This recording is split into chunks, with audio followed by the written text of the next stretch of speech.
We all woke up this morning thinking it was just like any other day we had experienced on this trip.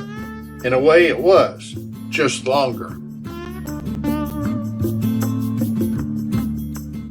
I usually plan the trips, but for this one, Mary took the initiative to do the planning. We were scheduled to reach Whitefish, Montana before stopping this evening. It turns out that is well over 400 miles and through the mountains. Looking back, I believe Mary had secretly planned to enter us in a marathon, 4-person, 2-driver race, and she was using this leg of our journey as a test for our capacity to handle it. As we left Yellowstone, we stopped briefly at another geyser basin. We have now learned to check the side door of the van very carefully. We cannot find that any of it has fallen off, but it doesn't always lock when the rest of them do.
Along the way to Whitefish, we passed through one area that had a large lake with trees standing in it.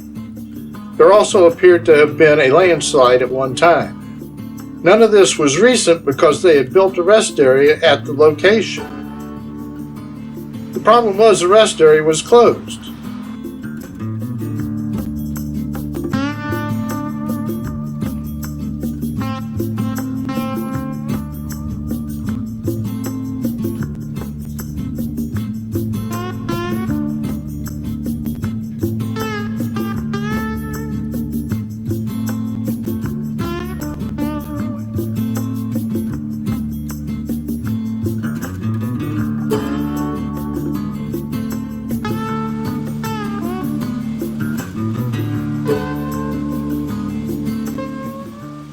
They did have outhouses for the convenience of the visitors, though.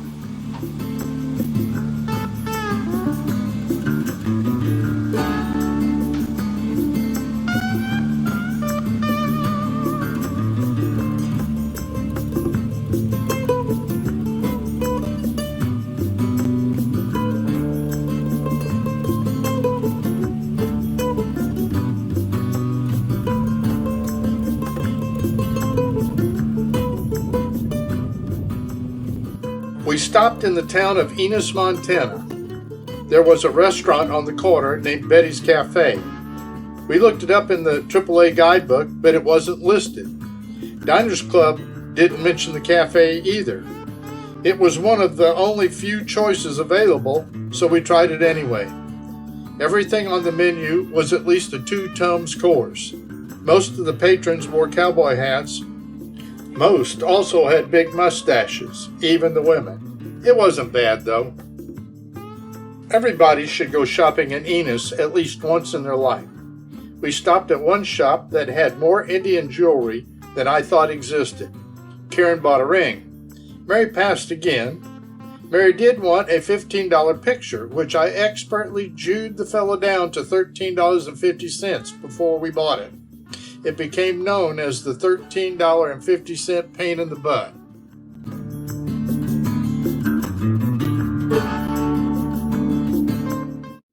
There was one section of our trip for which Mary did not have a route selected. This could have been because there was not any good selections. One of the routes appeared to be gravel on the map. The consensus was that it couldn't possibly be gravel simply because it was on the map. Route 271 was selected as the most likely route to take.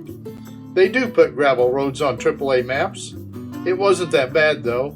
The speed limit was 55. We saw several cars along the way, and 2 of them actually passed us. We arrived in Whitefish about 8 p.m. exhausted. At least we don't have to drive that far tomorrow, I said. Mary didn't say anything. We had dinner at Pizza Hut and then dropped by a casino. Montana casinos are not jeopardizing Las Vegas in any way.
Right.